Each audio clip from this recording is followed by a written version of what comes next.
So when using a chimenea, remember you are using a real fire, so you have to take a number of precautions to make sure that your fire doesn't spread and doesn't damage your property or injure anybody.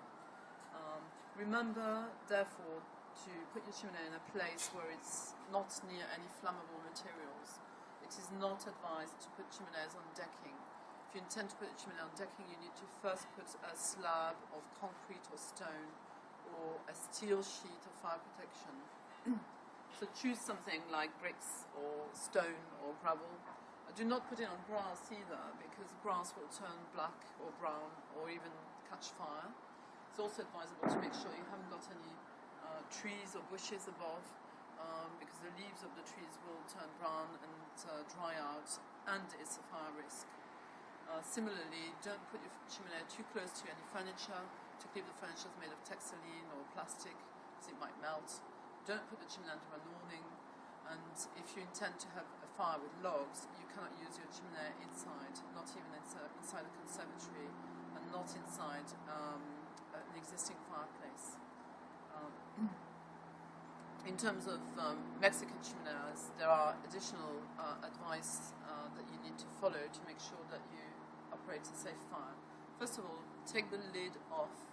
You cannot have a fire with the lid on because the pressure from the flames in the fire might actually make the lid explode or even project outside of the chimenea. With each Mexican chimenea, you will get a set of instructions in the shape of this little chimenea, such as this. Read them carefully and keep them safe to refer to from time to time.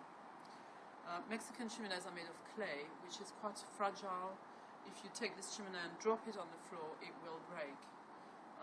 In order to avoid cracks and prolong the use of your chimenea, we advise putting 1 inch, 2.5 centimeters at least, of either sand or gravel, or you can use the barbecue lava stones, which is a lightweight pumice stone designed specifically to keep the hottest part of the fire, which is the center of the fire, away from the clay. So just take these lava stones and drop them into the chimenea, or use sand and gravel, and build your fire on top of that.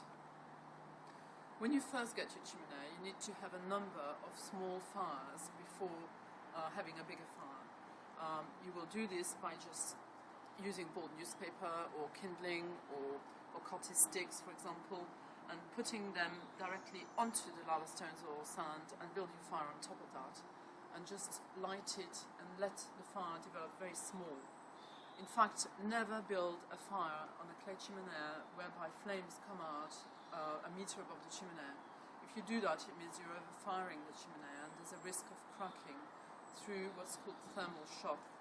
Thermal shock is a technical word in use with clay, whereby, as you've got a one-piece body of clay here, one part of the chimenea is going to get much hotter than the other part, and because of that, it will create tensions in the material, which will lead to cracks. If you get cracks, for example, vertical around the funnel here, it's undoubtedly to do with overfiring. As you fire a chimenea, you will notice that the color will change, because slowly the paint will burn off. These chimeneas are covered with emulsion-type paint, water-based paints, and they will change color as and when the fires are made.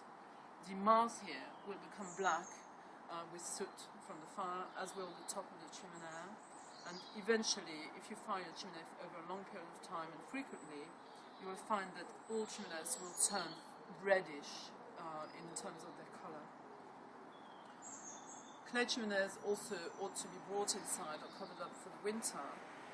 If you leave them outside, they might actually fill with water, and we all know what happens to water when it's freezing. Water expands, and if your clay chimenea is full with water and it's freezing, it will expand and crack the chimenea.